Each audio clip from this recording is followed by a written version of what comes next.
So the topic of the next panel discussion is mental health and well-being in education, strategies for support. I would like to call upon stage Dr. Jaskiran Arora. Ma'am, please come on stage. Can we have a huge round of applause for her, ladies and gentlemen?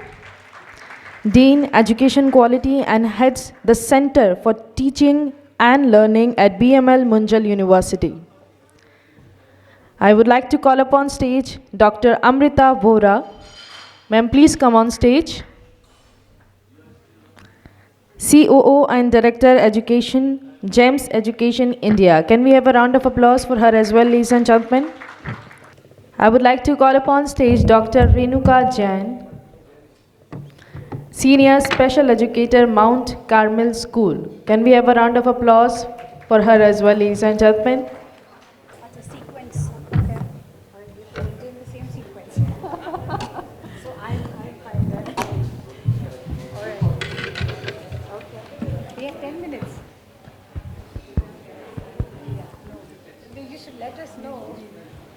We'll stick to it. Right. Good afternoon, everyone. I think post-lunch session seems to be the most challenging one, and especially on a Friday evening. So without much ado, I invite my co-panelists to first introduce themselves and then we get rolling. Yeah. I think we'll try and help the organizers with some time management, and we'll cut out the introductions. They've already given the designations, and I hope that should suffice. I see myself as a teacher. Everything else is after that and beyond that, and does not matter. What matters is all of us here are actually educators, irrespective of what age group, what level we may be teaching and how we may be contributing. The topic is what we would like to go ahead with, and I just leave it to my fellow panelists to also add to introductions, etc. Okay, so as Dr. Amrita said, like we don't need much introductions because we all are educators and we are learners also. So we have been learning throughout. So I'll just briefly tell about myself because I know it's something very close to my heart and it's my passion. So I've been working with children for almost 20 years now.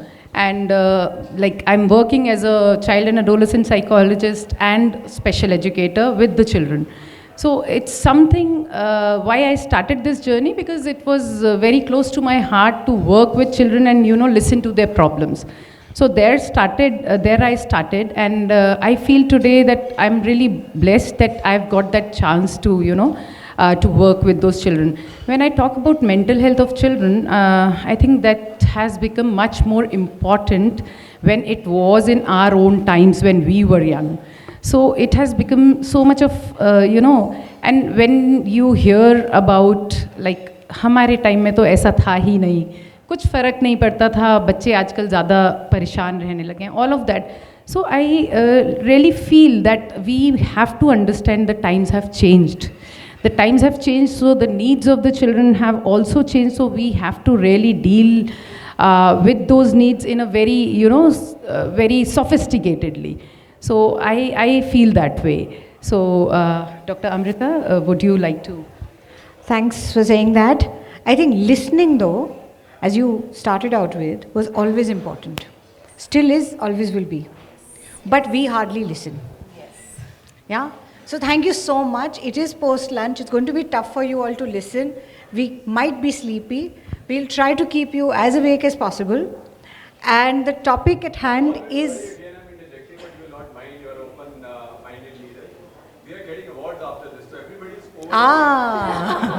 That's good. That's good. So then we've ensured one thing, at least everybody is happy.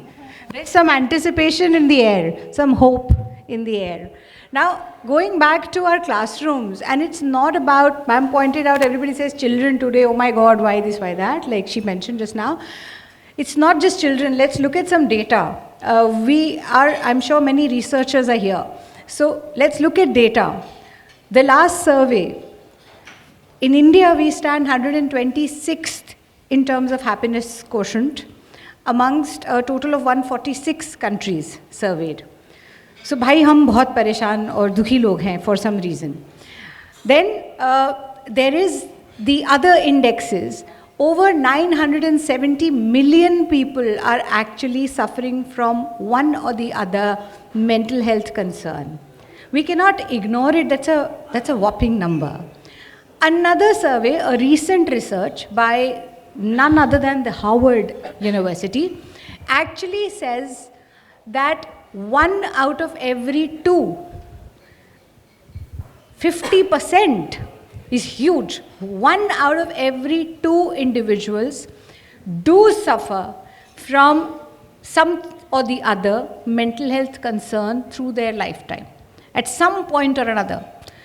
And actually, this is much more as of today in the younger generation. So between the age group of 18 to 34, this percentage is 42%, which is huge. We are dealing with this. Why is this happened is something that we'll first go into, and then we can also start talking about, and we don't have to be the only people who talk about the solutions as educators, because we certainly have a role to play, but the entire audience here, all of us as educators, we can discuss solutions together. Some we know, some you will know, and the idea is to sort of bring them all together and so that we all can use them, whatever works. One of the key reasons, if you talk to anyone today, I mean, I talk to my son, I say, why didn't you call? He said, I texted. Did you call that person? No, I texted, it's done. It's much simpler. It's much easier. Yes, technology is here to stay. It has made life easier for us. And we were busy working with technology, trying to invent all kinds of things so that we could write poetry while technology would clean the house for us, etc. But today, probably we are working the back end while AI writes poetry. So somewhere, things have twisted around in a very funny way, and that interconnectedness, that human connection, that touch with each other, we are losing it somewhere. Little less probably us millennials or boomers or whatever they call us, but way more with Gen Z. They're totally losing that connection. COVID did whatever else it could to, make things worse. Of course, we realized a whole lot after that also, but things only worsened as far as mental health issues were concerned. One good thing that has happened over the past 4 or 5 years, thanks or no thanks to the pandemic, is that 5 years ago, when she and I, both working towards mental health and well-being since quite a few years, we tried to do a session, a workshop, a conference, and the word mental health was used. We had no takers. Nobody would turn up. People said it wasn't for them. Today, at least that taboo is broken. We had to reinvent. We had to think of ideas. We had to, we thought of all possible euphemisms for it to try and bring up that dialogue. So we have today something that we call semicolon, a mental health and well-being dialogue is something we added to it later when we realized now there is acceptance. Earlier we used to call it semicolon, all about well-being and so on, a dialogue for educators. We do that every year, and over the years I've seen the growing understanding. But the one challenge still is, there's at least acknowledgement, and now suddenly there's a deluge. Every conference I go to, day before yesterday I was in the National Progressive Schools Conference, the 2-day event. It was all mental health and well-being. That was the topic of the conference. So everybody spoke about it, but there was barely any mental health expert there. From government professionals to educationists to all people were there, but actual mental health professionals were really lacking, very few and far between, and they hardly got very limited time to spoke if and when they were. So those are the kind of challenges we're dealing with. I think we really need to see why and understand that amidst all the talk, life skills is important, university life and clubs and whatever, there's a lot of performance currency that we have created in the entire system. Gone is the relationship currency. We do complain about all the wars, all the problems in the world, and My chairman says education is the only answer, but only if education is really fostering relationship currency. All our learning has a symbiotic relationship with the learning of the other. If someone else is learning, I'm learning with them, and that's how learning grows. If there is just groupthink, somebody's words are being just replicated and everyone's saying, ha ha, that's groupthink, that's not collaboration. But if there is people discussing, people talking, sharing their own views, that critical voice is genuinely nurtured, then there's genuine collaboration. Where is that getting encouraged, or is it getting encouraged enough in our systems? How much value are we giving to relationships and connectedness rather than just competition, which is bred in our educational institutions, call them higher ed or school, anywhere. There is so much competition in a system which says that you are judged at every moment by how much better are you from the other. Then how are you going to actually really feel motivated enough to consistently collaborate? While in the real world, nothing works like that. In the real world, any innovation, anything will work only if there's genuine collaboration. We talk of sustainability today when the very future of the planet is at stake. So much of having we've done, and in that process, so we consumed and consumed, we're consuming everything, but then we forgot about being. In that scenario, I think very high time that we genuinely as educators mainstream social emotional learning in our schools. It cannot be a moral science period somewhere. It cannot be like a life skills lesson somewhere, or maybe a few clubs and some things that students do other than so-called core academics. Anything that they do in core academics will be done better if they are emotionally and socially more intelligent and capable. That has to be mainstreamed. Those frameworks have to be interwoven into the way they learn. That's very, very critical today, more than ever before. When we can't change anything about technology, that's here to stay, it's only going to grow. Today it's a click of a button and very soon a chip in the head. So I think gone are the days when we need to limit ourselves on content. What are we doing by giving them content? We really need to rethink our ways and bring these human relationships between human and ecology, relationships and connectedness with where I am here and now, really interwoven and blended into everything, the way we work, the way we live our lives. Yeah, I think that's a very interesting perspective. And just to share, like amongst us, two of them from schools, I being from higher education, and I think most of us here in the room are parents. Could I have a show of hands of all of us all who are parents in this room? God, most of us, thank you so much. And I see there are some young students, so they are the students in the house. I think by the end of this panel, if we are all able to think through that in our role as parents, in our role as educators, in our role as empathetic individuals, if we are able to help someone who's in need, our job is done.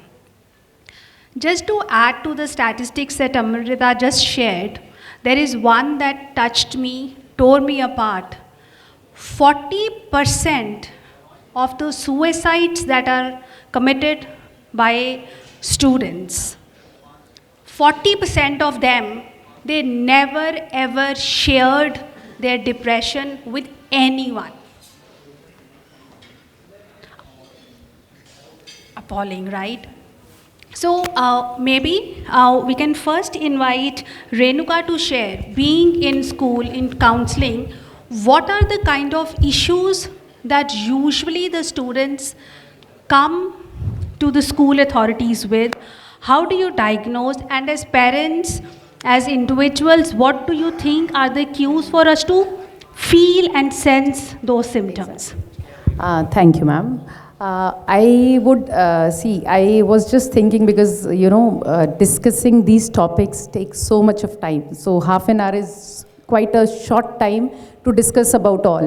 So I would just take 2 to 3 examples from my own life where I've dealt with children, and I think it will give quite a clear picture about like how we can go about working with our kids.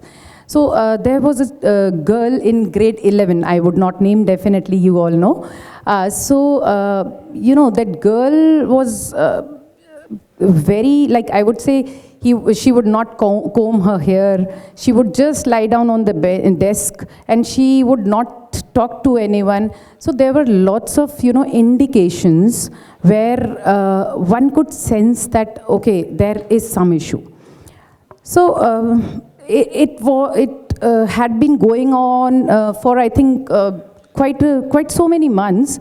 One teacher recognized one day, and the teacher went to authorities because it's been, I think, 5-6 years back or 7-8 years back. So the teacher talked to the authorities directly and just said that she really needs help. At that time, I was called by the principal and I was asked to help that girl. First of all, I would just like to say one thing, that why the teacher could recognize, maybe because of the awareness the teacher might have, maybe little bit, but the awareness was there, okay, something different is happening with the girl. So she's not looking like all others who are sitting in the class. So the very important thing which I understood is like the awareness to the people, like what is going on inside a child's mind. Some symptoms are very overt, but some are very covert. So we need to really understand. Definitely academics is important and we give lots of importance to it, but I would, frankly speaking, I would say that we all are here, and in our times when we were young, we were kids, we were studying, it was not so much of pressure of academics. And we all are doing quite well in our lives because we are somewhere satisfied with what we are doing. We are very happy with the work, like I definitely am. So that girl could be recognized at the right time, because when I started intervening, she was very suicidal. She attempted suicide at least 5 to 6 times. So thankfully, the right time she could come in. So what I want to say here is that it is very important to at least recognize what the child is going through the overt, through the covert behavior, or maybe through friends or whatever ways. So it's really important to keep having those, awareness programs or sessions where you can talk to each other one-to-one and just get to know like how we can, connect with children and how at least we can recognize what children are going through. So basically connecting with children is very important, and that can happen, like we say that if you want to correct the children, first connect with them. Make a connection, then only you can, you can correct the children.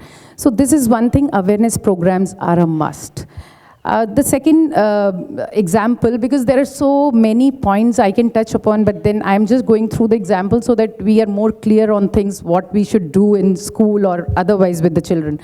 There was a girl, again, in 11th. She was going to come to 11th. One teacher came to me who was very good friend of that girl's mother. So the teacher came to me saying that this girl doesn't want to study science. And the parents are after the girl that, no, you will study science, you will crack IIT, you will give exam of IIT. All of that was happening with the girl. And let me tell you, all the people sitting here, the parents are like highly qualified. They are in central government jobs. They are very well, established. So it's not about that you don't have that academic background. It's all about that how open you are to listening to your children. Because after all, what is more important is life skills. Decision, you're not giving the child a chance to decide what he can do or what she can choose as her subjects. So what a pity. Like I remember very well when I was a young kid, like in grade 10, I decided myself that I'm going to study psychology, and nobody stopped. And my parents, especially father, was not that, educated in terms of academic education. He was like, he is 12th fail. But still, he said, whatever you want to do. So that is something I would say nothing to do with academically what you are. So, that girl was so clear that she wants to be a chef. She was so clear. She made a dream book, if you all must be knowing that. So it was clearly written what she's going to do when and what are her dreams. Everything was so clear. When I started sessions with the girl and the parents, I realized that has so much of clarity, why to stop? Then we counsel, and finally, thankfully, today she's one of the renowned, chefs in the field. So what I'm saying is, like, giving that platform to the children where they can decide for themselves what do they want to do. And if they're not clear, we need to give them that platform where, we can give that clarity, maybe with the help of a career counselor or anyone for that matter. So that clarity is needed where you can follow your passion. Because if you're following that passion, everything falls in place. Every child nowadays, because I think the culture has become like that, how can we earn more and more? Let me tell you, I tell all my children that if you are following your passion, definitely the earnings are going to come. So first step is that.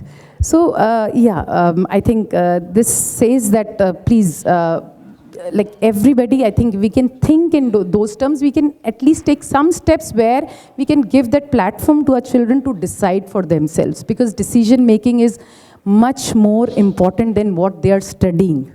Yeah. So that is something very important, I think. Yeah. Very, very interesting. So that was a perspective from a school, right? Let us just visualize how different the life of this school-going kid becomes the moment he or she enters higher education. Till class 12th, the school had uniform, so there was no brainer to decide what to wear in the morning. There was no comparison because everyone was wearing the same dress. That's changed. The moment you step into higher education, for sure, right? You have to decide what to pick up from your closet. And believe you me, when I speak to the counselor of the university, there are at times students who come with the trouble to say, I feel a little awkward because maybe I'm not aptly dressed as compared to my classmates. I mean, as basic as that. This entire transition from a very well-structured curriculum, class schedule, start time, end time, absolutely is disrupted in higher education. The class time will depend upon the kind of courses that you have chosen. You may attend the class, you may not, and especially if it's a fully residential university, you may decide not to go to the class at all. So this in a way triggers the phobias which have been traumas that have been caused in the child life. Point number 2. Point number 3. Social media, I'm sure we don't need discussion. From the Facebooks and Instas, we believe that world is the best place. And I am the only miserable soul. Everybody is going to Switzerland, Mauritius, wherever. Right? I am the only one who is stuck in Gurgaon or Delhi or wherever. So as educators, as parents, can we imagine when we see our kid sitting in front of books, what is the possibility of that kid of actually reading and understanding what is there in the book before him or her? I'm sure it's less than 20% because there's so much that's happening. One of the professors once shared this story that in his class he was teaching, and there is this one student. He had mandated everybody was to get a book, the textbook, into the class. And he sees that there is this one student who has the book not yet opened. So it had that wrapping cover still on it, and it was almost in the middle of the course. And this professor humiliated the kid, saying, come on, what are you doing? You cannot even open your book. And then later the professor got to know that the parents of this child are undergoing serious problems. So we are probably not even 10% aware of what is happening in their life for the kind of disruption that happens. So that in a way sets why it is very important for us to devise, to think, to be mindful of the strategies to support these kids, right? Already 2 points Renuka has shared in terms of connecting with them, in terms of talking to them. What would you like to share on this, Amrita? So I absolutely agree with you. And yes, we may be very far removed. I think our teachers were too. I don't think all of us always shared everything with every teacher, or the teacher who was teaching in a university, maybe a group of like 100 children in one lecture hall, wasn't really necessarily aware of everything going on in each one's mind, right? And there is a whole lot on everyone's plate. Things have changed. Things have changed for education across the board, higher ed as well as schools. The uniforms are no longer necessarily there, and despite the uniforms, you still have those kind of challenges. I think, yes, challenges were there earlier too, of similar nature. Children will be children, and we all grow up, we all go through our set of concerns. But what has changed is there is a total lack of, there's two things. One is intelligentsia no longer informs public opinion. We live in a flawed social media democracy. Everybody is just looking at so much of social media, and our entire, even as adults, our entire attention spans have gone down the drain. Every minute, this is like an extension of the brain.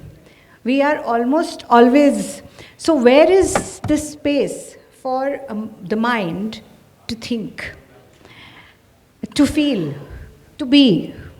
That is what is missing. And because everybody is probably pushing themselves too hard in whatever, there's a hedonistic treadmill that we are all on, going to God knows where, but we are all on it, trying to achieve God knows what. So that is one. And the other, the family fabric is missing. We are living in a day and age when forget the joint family system and the community where the neighbors knew each other and everybody had the gumption to come and tell. I mean, I could tell her child, beta ye theek nahi hai aur ye aise nahi karna hai. Today, the mother will fight me back, dare you say a thing to my child. You know, so even as a teacher, we can't, we're not just dealing with children. More than children, we're dealing with parents. She already pointed out, right, one example. And there are many, I'm sure we all have managed in our own different ways, in our own different lives. So we know that children will be children. They need that family fabric. They need that space where you could just have a word with a grandparent or just anybody. That is lost. That's not there anymore.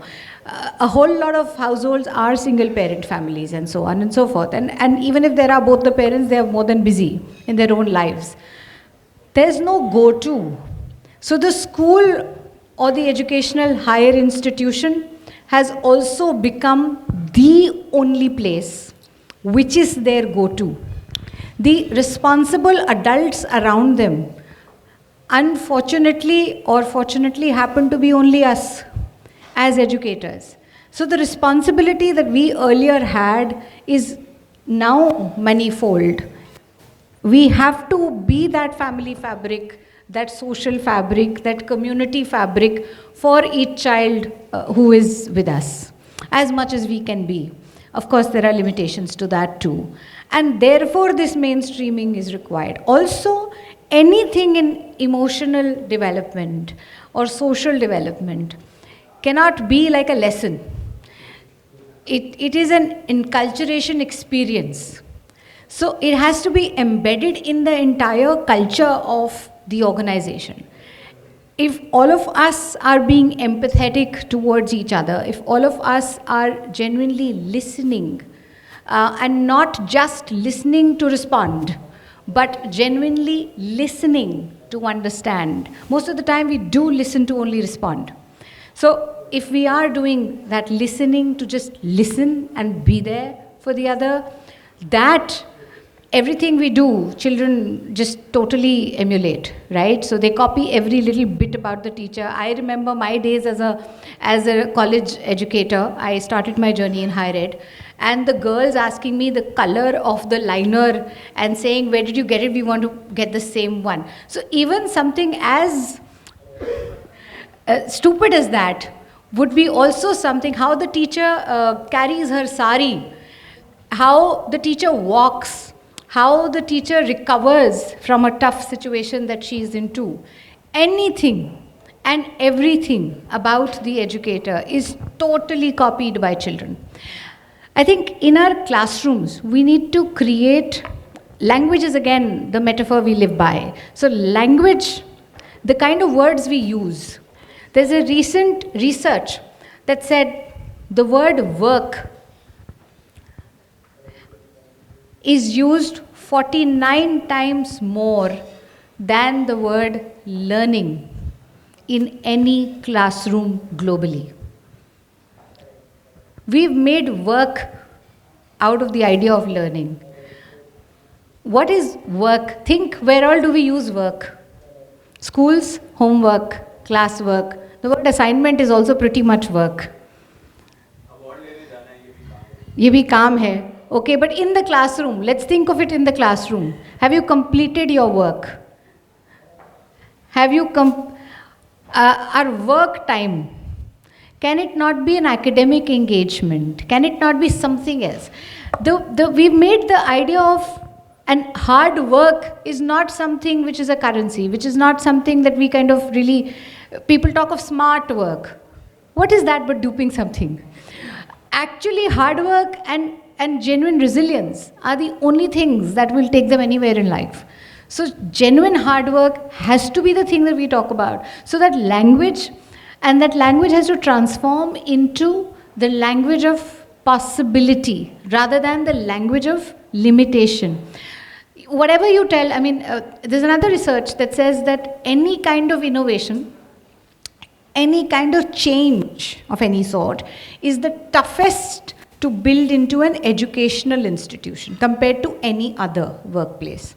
But an educational institution to bring change is the toughest. One reason is we all teach the way we were taught.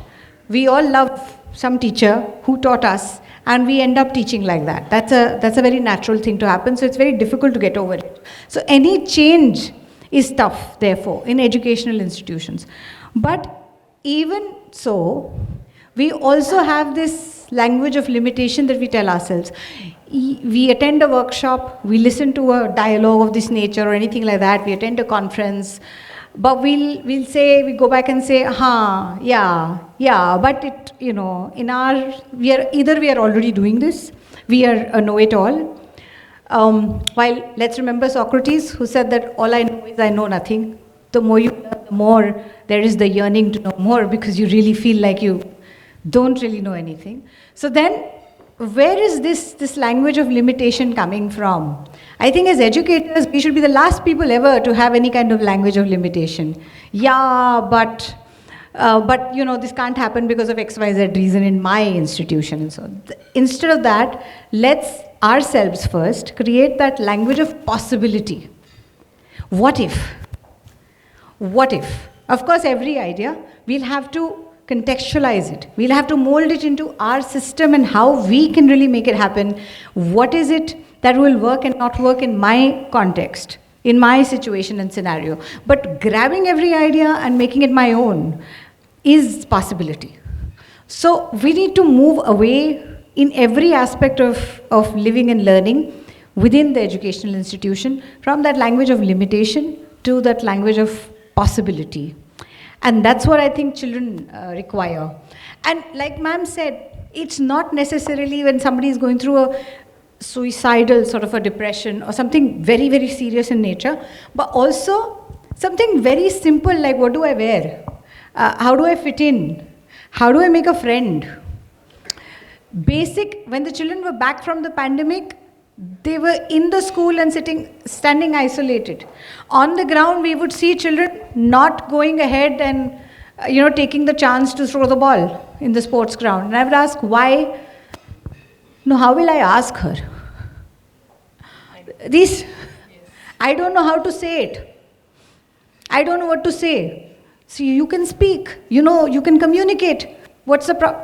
No, like, what will she think of me? I don't know how to speak to that person, or any person. This is what developed in our children. They cannot be isolated. And unfortunately, there's no pandemic now, or fortunately, but then right now, they're naturally isolated because they're using so much of technology to communicate. Like I texted. It's more efficient and we prefer this, and so on and so forth. But then we are losing every day, by the minute, we're actually losing that connectedness, that sense of being with each other, and that is changing a lot about us, even without us realizing. That is why these mental health concerns, and they're only growing, and growing phenomenally. Imagine 1 in every 2 people are suffering, and most of them will not even talk about it, because it is still a taboo. Right? 80% of the people in India who go through any kind of mental health concern do not reach out for help. They just silently suffer. She also pointed out from a higher ed perspective, she also pointed it out as a counselor. But that's the reality. If we don't build in the dialogue on an everyday, through an enculturation experience, we'll not be able to create the possibility. So let's create that language of possibility. And I think before any of us, we'll keep adding, but we have got like some 6 minutes remaining. And I'm very mindful. We are in the way of the awards, right? Yeah. So I think from our side, the job's done if we go back with a mindset that in our own capacity, we will make an effort to become the go-to person for whoever might be around us, right? Can we be the go-to person with that confidence in the mind of the person that he or she would not be judged? Can we be listening to that person in a very non-judgmental way? And also, let's not all pose to be counselors. They are professionals. They are ought to be professionals. respected. Absolutely. And certain things definitely need a professional. Yes. Right? So, but we all tend to be counselors. Yes, every facilitator has to be there. And we can figure out, we can probably, and it's important to train everyone, which we should do. But then the expert should be allowed to do their jobs. We all should not try to be the expert of every field that we are not of. So that's very critical. And today, that's happening left, right, and center. I would love for the audience to take part and to say maybe your experiences. I can see, yes, ma'am, why don't you just introduce yourself, and if we can request you all to put the mic around, and she has. And sir here. Yeah. So, wonderful words, Dr. Vohra and Dr. Arora and Dr. Renuka. As I previously mentioned, that we are dealing with a K-12 school, Pacific World School, and we do struggle with all of these issues. Fragility is one of the most important things that we deal with. Our endeavor as educators sitting in this room is always to create sound individuals when they should have a sound personality. But we see that this is becoming more like a pandemic. You know, you said that out of 2, 1 is always suffering, and the one who's suffering also does not reach out to the counselors or the therapists. You also mentioned that the teachers should, or every adult should not pose to be a counselor. However, since going to a therapist or a counselor is a taboo, it becomes important that we also train our teachers to be at least counselors at a base level, if nothing else, be good listeners. Yeah, definitely. And teachers have to be the ones who recognize and bring it to the counselor. Yes, that's absolutely. very critical. Absolutely. And that's very, very critical to do at every step, every level. Right. And also, we also have this tendency of making the counselors do non-counseling jobs. That also is another culture. Yeah, actually good to recognize, Yes, though I would say my organization, let me be truthful, my organization is very different. It's not like that. We do the work which we are supposed to do, but yes, I think almost more than 90%, I don't know the data actually, but then yes, all the counselors when we meet, they tell. We teach the psychology classes, we teach into psychology classes, we take substitutions and this and that, so all the time is gone into that. So frankly speaking, it must be like that counselor has to do his or her own job, like what he's there for or what she's there. Since we are talking about strategies, one thing which ma'am mentioned, that maybe the house does not have conducive environment to study. I'd just like to share one practice which we are doing. After school hours, we create a space for our children to just sit and do self-study. There is no tutor. It's just like a place where they can do quiet studies, since their home environment is not conducive to self-study. So this strategy has really helped us help children with their study or academic supports. Thank you.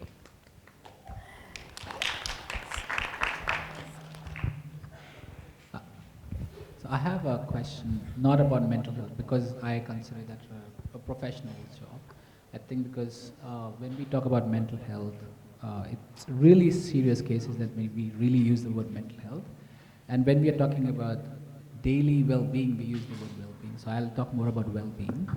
I think Dr. Vohra talked about, having some kind of challenges and discussing that.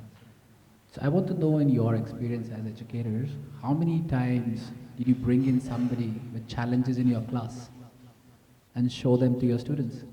And the follow-up question is because I have a 6-year-old and an 8-year-old.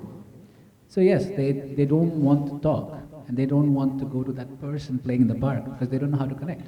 Yes, that's even if the school was on in Corona, they still feel shyness. So the second part in that conversation is, if you think about K-12, how do you create an environment where there is no peer pressure?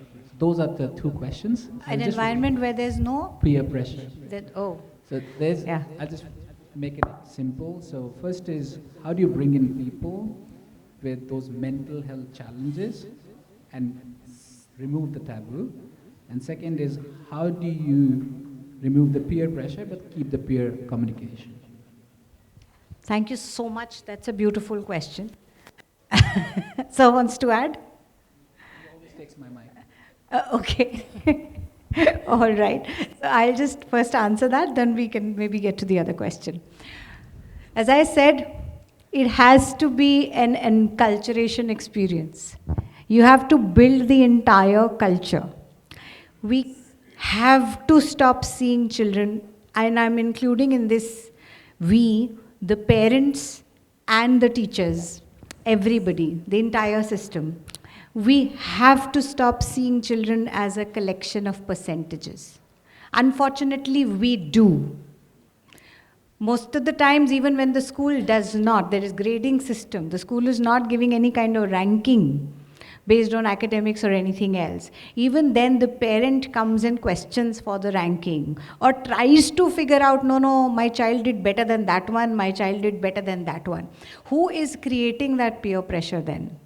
Not really, many a times in a progressive school, not really the teacher, which is, the system is not saying this one is first or second. Even when, and how do, not just through academic progress cards, but also, and not report cards.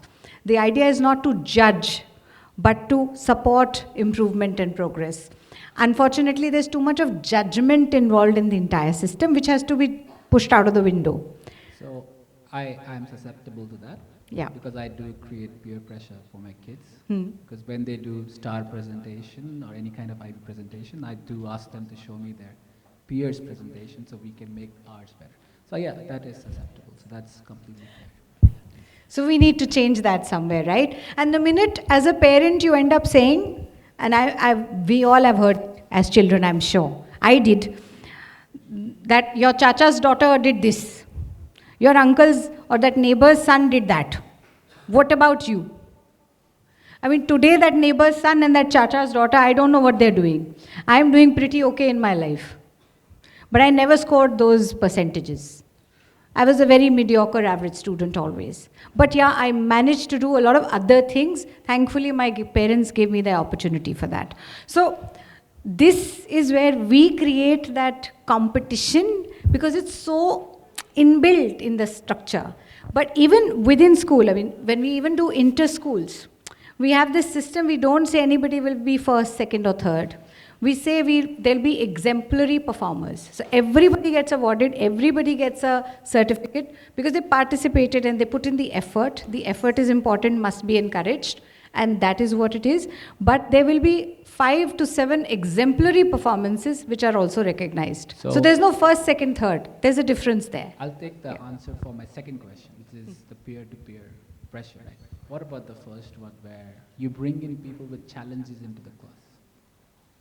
How do you actually remove the taboo about mental health in the class? Because that was one of the topics. Yeah, so removing the taboo is something that again takes time, right? And when you say challenges, there could be children with special ed needs. We are an inclusive school, and when we say inclusive, children with special ed requirements have to be in the class with the children. Actually, everyone has special needs, to be honest. Everyone is different. Every child is different. We are all neurodiverse.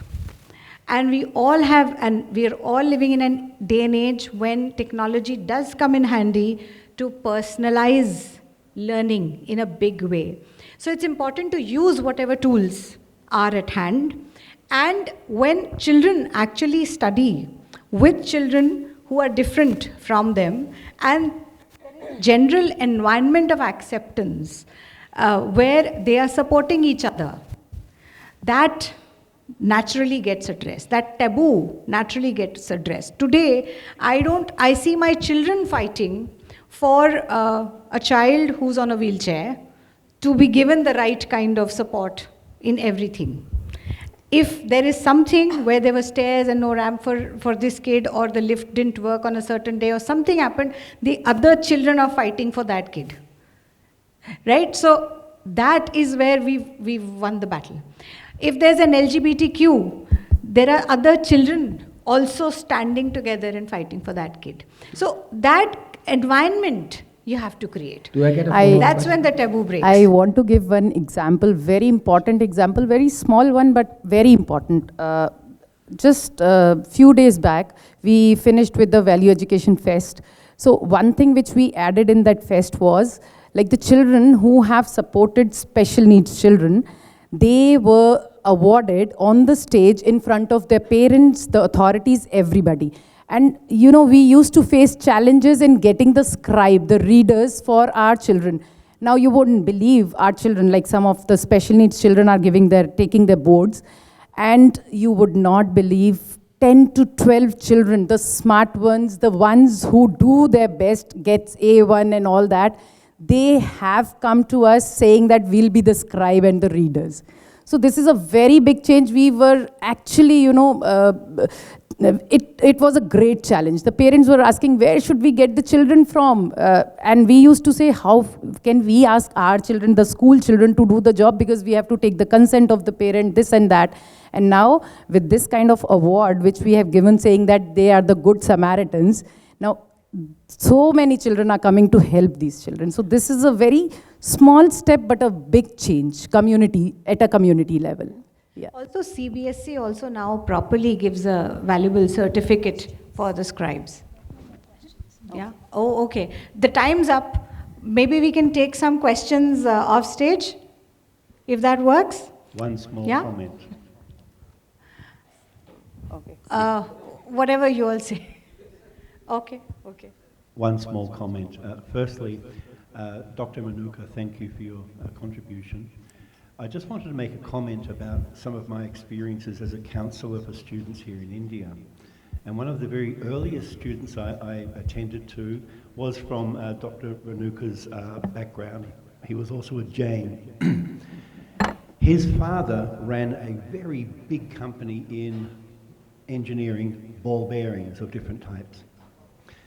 And his one and only son is going to inherit all that, and he had not the slightest bit interest in engineering the dust, the oil, the machinery, and so on.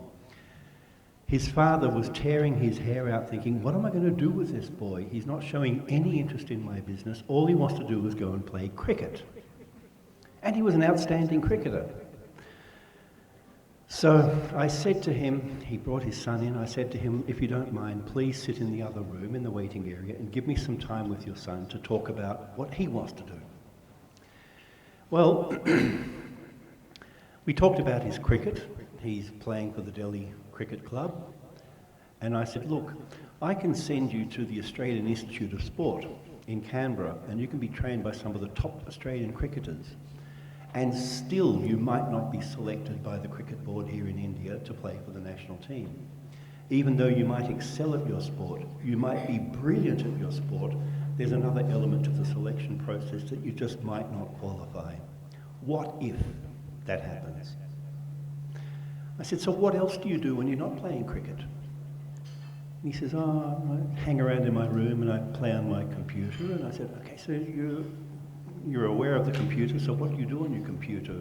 Do any website design or look at porn sites or what do you do? Go to chat sites? He says, oh, no, I'm doing some internet website design and designing pages. Now this is something his father didn't know. And I said, well look, how about we talk about a strategy where we send you to the Australian Institute of Sport, capacity build you, let you be the best that you can.